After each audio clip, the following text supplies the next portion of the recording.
Hi, welcome back to the channel. Thank you for joining me. So today I just want to have a very quick little update because today is Record Store Day Black Friday. So I've just hoofed it off down to my local record shop, Raves from the Grave, and picked this up, which I haven't even opened yet. So this will come as a future video, but rare outtakes and alternative versions of the Yes album Fragile, so that'll be very interesting, and we'll get on to that. I just want to also show you this because today I believe, well, I think this was released today, so it's 40 years ago that the original Band-Aid single Do They Know It's Christmas came out, and yes, 40 years today, so here we go. We've got the 40th anniversary on this. We've also got the 20th and the 30th anniversary takes of this kind of beautiful charity record. And I'm going to try and hook up with my friend Stuart Bruce, who actually was recording engineer, mixed the original version of that. So if I can hook up with him and we can have a listen and chat to him about this one, that'll be a very cool video, so look out for that. And then now, I know we've all been waiting for this. Here we go. Here's the double album of The Cure. There's my original two records that we covered in the previous video. So I finally, this only arrived last night, yesterday afternoon, so I obviously haven't had a chance to play this at all yet, so I need to play them all and compare, and then we'll be able to really see which is the best. So we've got the double LP Cut by Miles Showell, Abbey Road, half speed. Here we've got the double cassette, which I'll have to get my cassette deck out of the loft, but that'll be fun to try.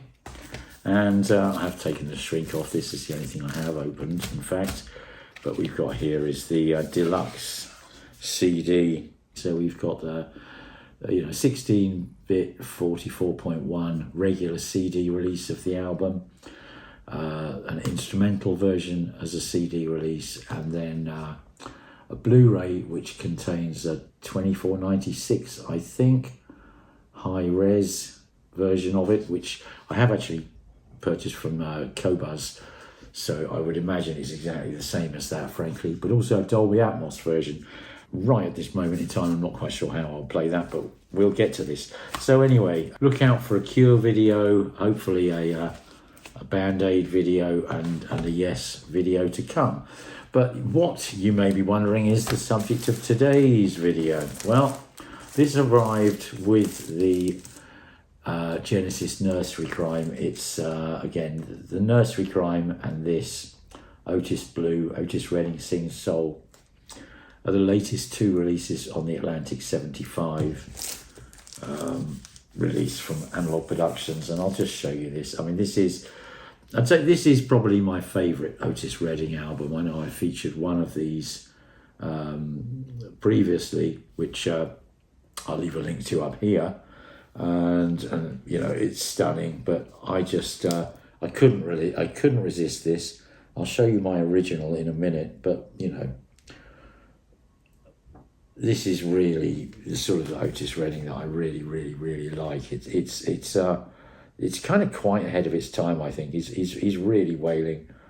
The band this was recorded with was basically Booker T and the MGs, and you've got some real kind of gritty, rocking kind of guitar, very tight bass drums, Booker T obviously on organ, and then a horn section, and it's really passionate, really, I'd say this is essential music, frankly. And I've had a copy of this album for many years. Here's a black backup. I mean, just look at the Old Man Trouble, Respect, Change Gonna Come, Down in the Valley, I've Been Loving You Too Long, Shake, My Girl, Wonderful World, Rock Me Baby, Satisfaction, You Don't Miss Your Water. real crackers, especially side one. Well, side 1 and 2 of this, but side 1 of the original for me. I think every single song on it is just phenomenal, absolutely phenomenal.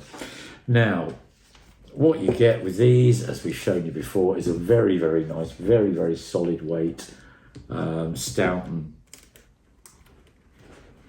cover, and then 2 LPs pressed at QRP, cut by I think it's probably Kevin Gray, but I'm not entirely certain. So you get 2 LPs cut at 45 RPM.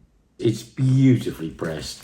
But I want to just now, just to talk about the sound of it a little, I want to show you my original, okay? Which might make you laugh a little, but... So, this is my original, and I'll show you the cover and that separately. It's a mono, but it is an original UK, I believe. And of course, this is on Atlantic. And the original release was on Volt, which was a subsidiary of Stax. And I think in the UK that was, I mean, it says here on the back, Atlantic Records, the Decca Record Company Limited, London. So, you know, it's actually a kind of a Decca produced under license from Atlantic. And Atlantic was a parent company, I believe, of Volt and Stax back in the day. So, you know, this is my, as you can see, the cover is extremely knackered, but then this is a 60-year-old, 59-year-old LP. And here's the original. And I've had various versions of this over the years, and even though the cover looks completely trashed, the actual LP itself is in really nice condition, and it plays beautifully. And I think one of the things about this, it's the grit and the passion and the sort of the desperation and the anguish, if you like, in Otis's voice, and you know, combined with the playing of that phenomenal band. That sort of, you know, that intensity, that acid sort of focus and grit and grip is what has led me over the years to sort of finding a better copy and a better copy and a better copy. And as I say, whilst the cover of this is awful, the record is actually beautiful. So this remains, up until I played the new one, spoiler alert, this remains my reference for this. Now, I will talk about the stereo versus mono, and a lot of these old records I prefer the mono. And previously, when I've heard the stereo version of this, it's very left-right, very early stereo. I would say I much prefer the mono, but, and there's a really big but here, and that comes down to when we get to this new one, which is what I want to talk about now. So it's 45 RPM. You have to jump up twice to sort of play the, you know, to turn it over, which it doesn't really bother me on this particularly, because it's, you know, there's short kind of pop, you know, soul pop, so to speak, but, you know, they don't flow into one another. It doesn't, you don't really lose a continuity as you go down the album, through the album, but it's the sonic quality I want to talk about. Now, as I said, it's a stereo cut, and this is very left-right. You know, what will surprise you right from the word go is the horns are far left, you know, hard left, almost beyond the left-hand speaker. And the bass is over there too, and I want to talk about the bass a bit more, because that really is something that fundamentally, more than anything, I think, struck me about this new version. On the right, you've got the guitar, which again I think is I think it's Steve Cropper on guitar, but it's really kind of, you know, it's modern, it's rocking, it's gritty, it's hard, funky, kind of passionate, soulful electric guitar. Also on the right hand channel, you've got the drums and the vocals, and the vocals are, I'd say frankly, as good on this new cut as they are on the original, and matching an original for the sort of intensity and the passion is really, I think, almost the, you know, that's the you know, the goal, the unicorn's horn that you're aiming for when you're doing a reissue. And they really, really, really get it with this one. It is got absolutely everything that the original has in that passion and intensity. The vocal is it's very slightly veiled. I think you'll find that Otis is singing. I don't know, you know, maybe it's the type of the microphone he's using, but it sounds. I mean, contrary to these pictures where he's got the microphone right in front of his mouth, it sounds almost like he's singing a bit more like this, and because you can hear the power and the passion and the wailingness of his vocal, but it's not, you know, blasting out the diaphragm on the mic, so to speak. In that respect, it sounds a little veiled, but I don't mean that, you know, as a criticism. But the new one does have every little last bit of the detail and the passion and the desperation and the emotion in the vocal. Everything else musically is better. It's as simple as that, I would say. You know, the guitar is more sort of twangy and picked out. The organ's smoother and sweeter and rounder. The organ, if anything, is kind of middle, but it's still sort of left middle. And then the horns, they've just got an incredible kind of dynamic kind of just intensity to them. You know, again, like I said, in the far left channel. But it's the bass. And this is the thing that where, I'm going to just put this one down. This is where I think this album, the new Atlantic 75 from Analogue Productions, really, really excels. I mean, change is going to come. Change is going to come.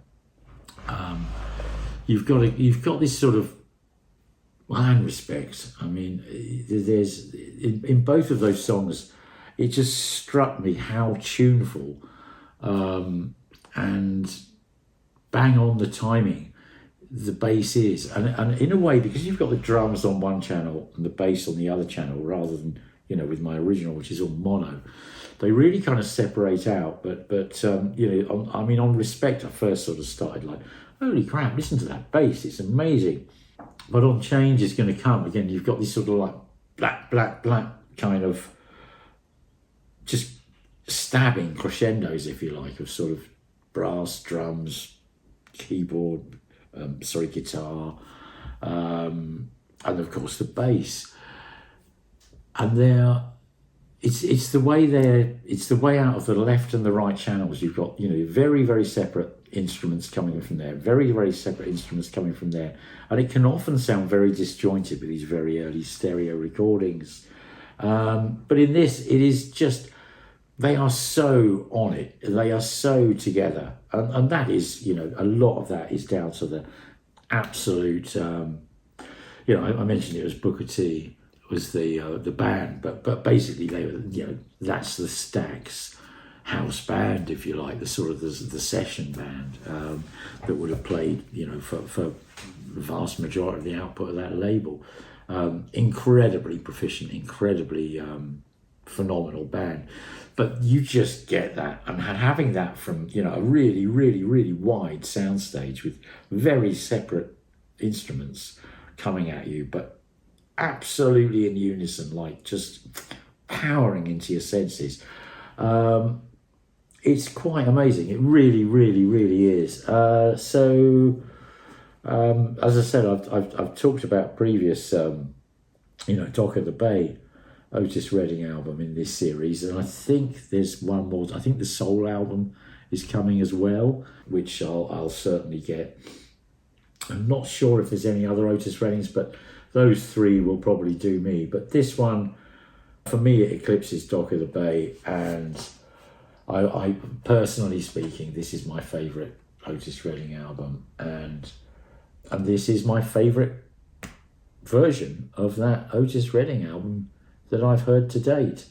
It's been repressed and recut many, many, many times, and I've heard so many different versions of it. But this one is just, you've got all the separation, but the musically and the passion and the immediacy, it is absolutely on it. It's as on it as this original cut from 65, I think it is. Yeah. It's as on it as this, but obviously a heck of a lot cleaner, a heck of a lot more open and detailed and more dynamic.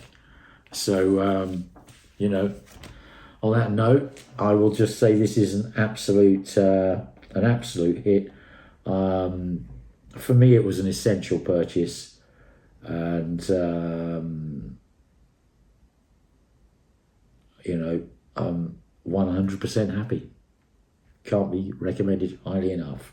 Okay, so I will say cheerio for now. Thanks for watching. If you like the video, please click the thumbs up. Do leave me a comment. Always interested to read your comments. And, you know, if you haven't already, do please subscribe to the channel.